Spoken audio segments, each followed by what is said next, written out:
And a team that I think might be the second best team in the Big Ten on paper hasn't even been listed just yet.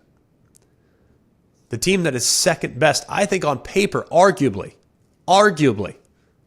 is the Penn State Nittany Lions. You add Julian Fleming at wide receiver, which was a huge need because you had to find a dynamic weapon on the perimeter. You still got Drew Aller. You still got an excellent 1-2 punch at running back. You still got Tyler Warren back at tight end.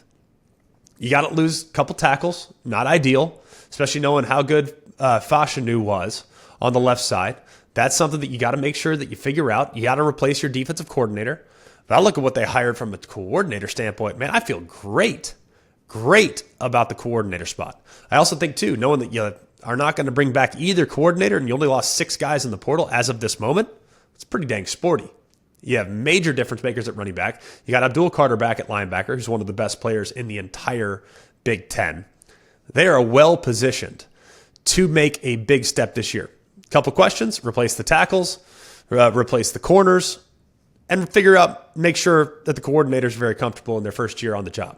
But I love what they got in adding Tom Allen as the defensive coordinator. Once he was fired in Indiana, didn't take long.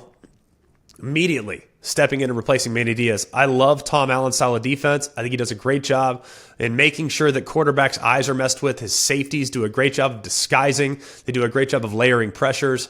I'm very optimistic about what he's going to do filling in for Manny Diaz. I think it's a great hire by James Franklin in identifying Tom Allen as a possible candidate to replace what I think was a great coaching job by Manny Diaz. But not to be outdone, on the offensive side, Andy Kotelnicki comes over from Kansas. And if you watch Kansas, and I don't know how much people have paid close attention to Kansas's offense the last couple of years, I don't want to describe it as weird or wild, but it's just very thoughtful. And it's just a lot of funky things that they put into their offensive game plan that just make things very tricky on the opposing defense.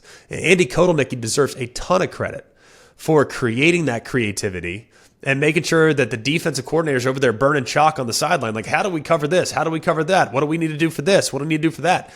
It's based in an offense that wants to really run triple option. That's not going to be what Drew Aller does, obviously, but they're going to put guys in position to get open and find matchups. So very, very excited about the coordinator hire that they made on offense to replace Mike Yurcich as well. Let's go to their schedule. At West Virginia, I think they'll handle their business. West Virginia had a very senior-laden team last year. A couple of guys that need to be replaced for sure, but I think they'll be able to win that game. I feel good about it. Bowling Green, Kent State, Illinois, and UCLA all at home. I think UCLA will be a tough test. I think Illinois will be a tricky test. I think they'll handle their business at home. They're starting the season 5-0. Then they go to USC. Very tricky road trip in the Coliseum. That one I think is a bit of a toss-up. You follow it with a bye week, then you go to Wisconsin, which is always a tricky place to go play. We'll kind of figure out what things look like for Luke Fickell at that point of the season. But they have a tough test, a tough start to the year. Wisconsin does, that's for sure. Ohio State comes to you. Is this the year that you can potentially get up and knock off one of the Michigans, one of the Ohio States? That is a significant question for James Franklin. You don't have Michigan on the schedule, so you avoid them, but maybe you catch them in the Big Ten championship game, assuming you might get there. Washington comes to you. I think you'll handle business in that game, even though Washington, just so many guys leaving the roster last year. It's tough to project exactly what they're going to look like. Road trip to Purdue, road trip to Minnesota, then you get Maryland at home. I look at all those situations, all those. I think you're looking at another 10-2. I mean, maybe an 11-1.